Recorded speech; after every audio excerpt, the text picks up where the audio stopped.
आपण आता वासोटा, उपाख्य, व्याघ्रगड या किल्ल्याची माहिती घ्यायला सुरुवात करूया. किल्ल्यांचे वेगवेगळे प्रकार, वनदुर्ग, गिरिदुर्ग, जलदुर्ग, भूदुर्ग. त्यापैकी गिरिदुर्ग आणि वनदुर्ग अशा दोन्ही गटामध्ये वासोटा समाविष्ट झालेला आहे. वासोट्याला जायचं म्हणजे सह्याद्रीच्या मुख्य धारेवर जायला लागतं. सह्याद्रीच्या मुख्य धारेवर सुमारे समुद्रसपाटीपासून सुमारे 1100 मीटर उंचीवर असणारा हा अतिशय सुंदर किल्ला आहे. या ठिकाणी सध्या म्हणजे स्वातंत्र्यप्राप्तीनंतर आपल्या इथं कोयना धरण बांधलं गेलं आणि त्यामुळं जर आपण या किल्ल्याच्या पूर्वेकडून जाणार असू तर पाण्यातूनही जावं लागतं. म्हणजे याला जलदुर्गही म्हणायला हरकत नाही पूर्वेकडच्या बाजूने.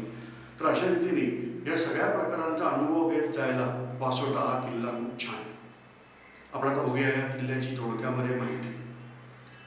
सातारा जिल्ह्यामध्ये सातारा आणि रत्नागिरी जिल्ह्याच्या सीमेवर सह्याद्रीच्या मुख्य धारेवरती हा किल्ला आहे.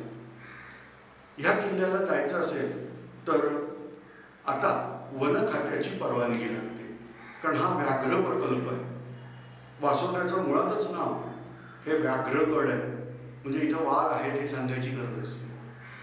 आणि इथे जायचं असेल तर वन खात्याच्या परवानगीनेच जाता येतं.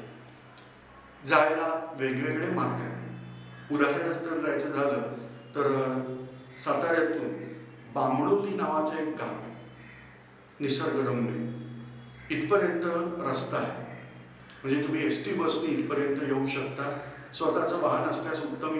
इथं येऊन वाहन थांबवायचं आणि तिथून पुढचा प्रवास हा बोटीने. बांबडोलीला वन खात्याचं कार्यालय आहे, तिथून परवानगी घ्यायची, त्याचे सगळे पूर्तता करायची परवानगीची, त्यांच्या अटींची, आणि मग तुम्ही बोटीने, तिथं बोट ठरवून घ्यावीच लागते परवानगी घेताना, बोटीने थेट वासोट्याच्या पायथ्यापर्यंत येऊ शकता. आणि मग सुमारे 400 मीटर आपल्याला चढायचं. म्हणजे किल्ला जरी 1100 मीटर उंचीचा असला तरी प्रत्यक्ष चढायची आहे ती काही 1100 मीटर नाही आहे. जर तुम्ही साताऱ्याच्या बाजूने आलात तर अवघी 400 मीटरची चढाई, पण ती अतिशय निबिड घनदाट अरण्यातून आहे. अतिशय दाट अरण्य. मी परत परत म्हणतोय, पुनरुक्ती होते, परंतु इथली अरण्य ही खरंच निबिड आहे. माननीय बाबासाहेब पुरंदरेंच्या पुस्तकात त्यांनी असं वर्णन केलं इथल्या जंगलाचं की एक वेळ हिडिंबेच्या डोक्यातली ऊस सापडेल, पण इथं लपलेला हत्ती सापडणार नाही. हे जावळीचं जंगल, घनघोर जंगल. इथे वाघ म्हणजे पट्टेवाले वाघ, हे जरा स्पेसिफाय करावं लागतं, कारण बिबळ्याला पण वाघ म्हणतात. पट्टेवाले वाघ, बिबळे, अस्वल, आणि यानंतर एक आणखीन भयानक प्राणीचं नाव घेता येईल, तो म्हणजे गवा. इंग्लिशमध्ये बायसन म्हणतात, मराठीत गवा किंवा रानरेडा. तर हेही इथे राहतात. हे सगळे मोठे प्राणी. छोट्या प्राण्यांपैकी विविध प्रकारचे साप आणि विंचू आणि लीच म्हणजे जळवा इथं भरपूर आहे. आपल्याला ह्या सगळ्यांचं भान ठेवून इथं जावं लागतं. भान ठेवून म्हणण्याचं कारण असं आहे की हे अभयारण्य आहे, आपण त्यांच्या भागात प्रवेश करत असतो, त्यामुळे शस्त्र घेऊन जायला परवानगी नाही. अग्नी निर्माण करणारी साधनं घेऊन जायलाही परवानगी नाही. म्हणजे काड्याची पेटी, सिगरेट लायटर या गोष्टी घेऊन जायला परवानगी नाही. वन खात्याचं खालती कार्यालय आहे, तिथं तुमच्या बॅगा सगळ्या चेक केल्या जातात आणि मगच वर पाठवलं जातं. आणि मग आपण वर जायचं. जंगलातून बराच वेळ चालल्यानंतर आणि चढल्यानंतर आपल्याला किल्ल्याचा माथ्याकडचा भाग दिसतो. ह्या ठिकाणी मात्र झाडी अजिबात नाही आहे, त्यामुळं जंगलातून तुम्ही एकदम तटबंदीच्या माऱ्याच्या टप्प्यामध्ये येता. इथून पुढं सुमारे एक 50 ते 60 मीटरचं अंतर हे आपल्याला एक्सपोज लँड म्हणजे उघड्या जमिनीवरून जायचं. अर्थात चांगला रस्ता आहे, कुठेही कडे कपाऱ्या अशा नाही आहेत की इथं पडलो तर खालती पडेल वगैरे, असं काही नाही. व्यवस्थित चांगला रस्ता आहे. आणि मग आपण मुख्य दरवाजातून वासोटा किल्ल्यावर जातो. अतिशय सुंदर असा किल्ला आहे. बाले किल्ल्याला घनघोर जंगल आजही अस्तित्वात आहे. किल्ल्यावरती आता सगळे पडझड झालेली. ब्रिटिशांनी जेव्हा हा किल्ला जिंकला तेव्हा उद्ध्वस्त केलेला किल्ला. आज किल्ल्यावर बघायला काय काय? सगळ्यात पहिलं ते म्हणजे इथे पाण्याची 2 अतिशय सुंदर टाकी ही आहे. किल्लेदाराच्या वाड्याचे अवशेष आहे. एक सुंदर असं मारुतीचं मंदिर आहे, पण त्याला चप्पर नाही आहे. आणि दुसऱ्या बाजूला एक शंकराचं मंदिर आहे दगडी बांधकामातलं. हेच पूर्ण शाबूत अशी वास्तू. आता सध्या इथं राहायला परवानगी नाही, पण पूर्वी जेव्हा लोक राहत होते त्यावेळेला हे मंदिर हीच गोष्ट तिथं आश्रयासाठी होती. नाहीतर मग ओपन कॅम्पिंग करणं हा पर्याय होता.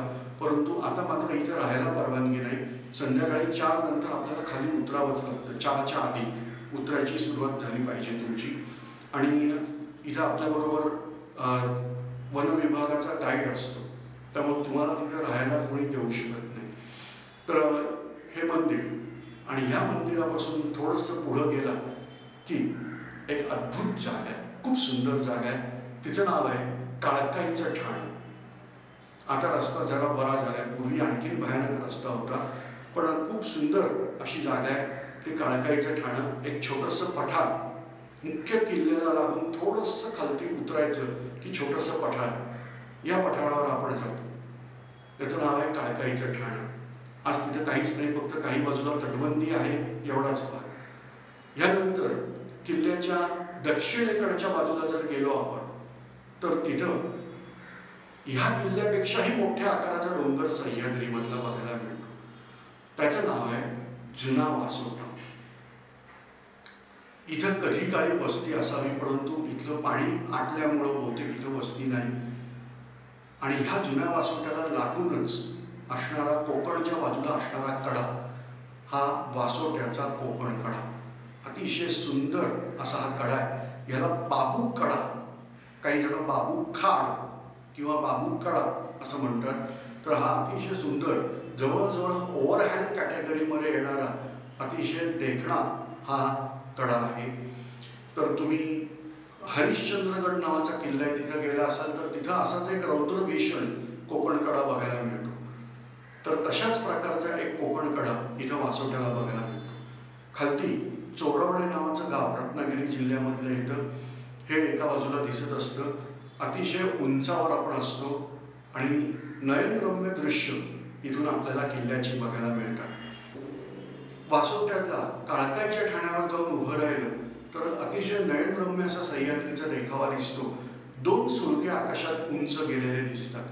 त्यातला पहिला सुळका हा नुसताच आहे आणि दुसरा सुळका आहे त्याच्या पोटामध्ये अत्यंत कोरीव अशा गुहा आहे. छान गुहा आहे मोठी. त्या जागेचं नाव आहे नागेश्वरची गुहा. इथे महाशिवरात्रीला मोठी जत्रा असते, उत्सव असतो. ह्या नागेश्वराच्या गुहेच्या थोडंसं खालच्या अंगाला सहज न सापडणारी जागा आहे, पण तिथं पाण्याचा स्रोत आहे. नागेश्वराच्या इथं जी शंकराची पिंड आहे त्याच्यावर वर्षभर थेंब थेंब पाणी गळत असतं. तर या रीतीने नागेश्वराची गुहा इथून खूप सुंदर दिसते. आणि नागेश्वराच्या गुहेत गेलात तर तिथलं वासोटाही खूप सुंदर दिसतो. सह्याद्रीच्या मुख्य धारेवर असल्यामुळं इथे सदाहरित जंगल, सदाहरित वनं आहेत. इथे फणस, त्याच्यानंतर कोकम अशी काही फळझाडं आणि आंबा ही काही महत्त्वाची फळझाडं, जांभळं, बोरं अशी पण झाडं मिळतात. आणि ह्याखेरीज विविध प्रकारची वन्य झाडं इथं भरलेली आहेत. वनस्पती तज्ज्ञांनी नक्की इथे यावं. व्हरायटी, इतक्या प्रचंड प्रमाणाच्या व्हरायटी इथं झाडांच्या बघायला मिळतात. तर त्यामुळं ह्या सगळ्यासाठी वासोट्याला भेट देणं हे अतिशय आवश्यक आहे. आता वासोट्याला जायचं कसं? जिल्हा सातारा आहे. तुम्हाला मुंबईवरून किंवा पुण्यावरून सातारा गाठता येतो. साताऱ्याला जायला रेल्वे आहे. त्याचबरोबर बस service, S T bus service पण साताऱ्याला चांगली आहे. सातारा स्टँडवरून बामणोली नावाचं गाव आहे, तिथपर्यंत एस टी जातात आणि मग त्याच्या पुढं बोटीचा प्रवास. इथे यायचं म्हणजे फुरसत काढून यायचं. असं सकाळी आलो संध्याकाळी गेलो असं होत नाही. बामणोलीला शक्यतो तुम्ही सकाळी 8 वाजता पोहोचा ह्या बेत्याने यायचं, म्हणजे परमिशन काढून मग तुमचा प्रवास, कारण जलाशयातलाच प्रवास मुळात 1.5 तासाचा आहे आणि मग तो जलाशयातला 1.5 तासाचा प्रवास केल्यावर तुम्ही किल्ल्याच्या पायथ्याला येता.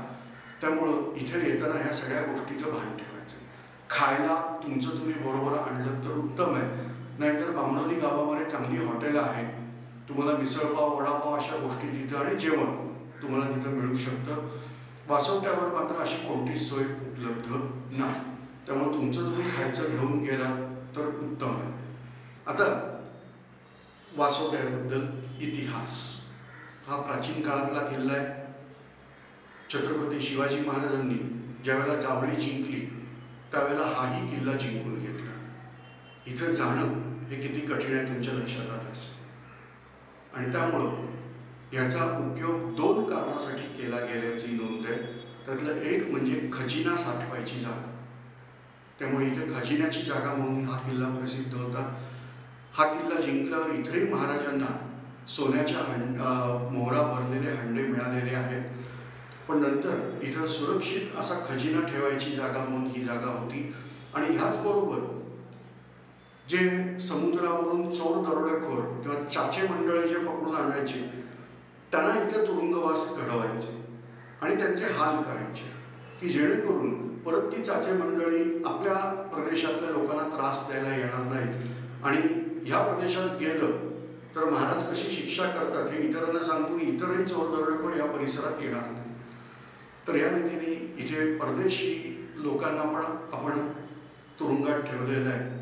यापैकी जेव्हा महाराजांनी राजापूरच्या इंग्रजांच्या वखारीला हल्ला केला होता त्यावेळेला राजापूरच्या इंग्रजांना इथं कैदेत ठेवलेलं होतं, कारण इथून पळणं कठीण आहे.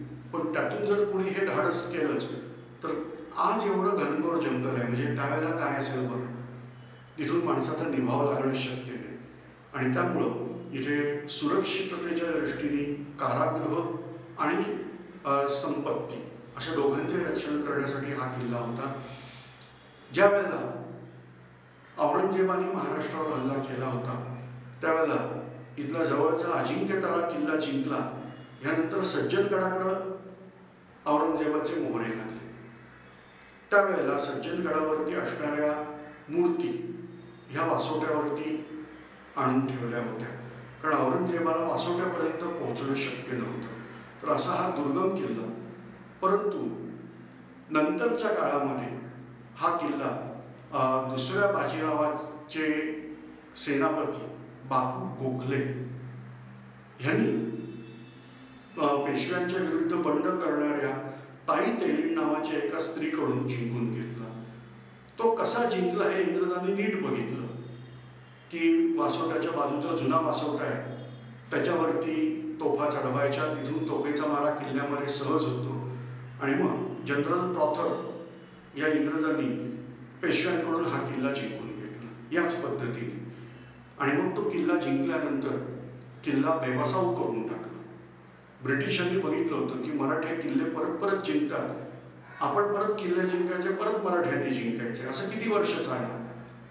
ह्यापेक्षा ते किल्ले पाडून टाकायचे, बेवसाव करून टाकायचे, परत उपयोग करता येणार नाही, म्हणजे मराठ्यांचं राज्य कायमस्वरूपी आपण जिंकू.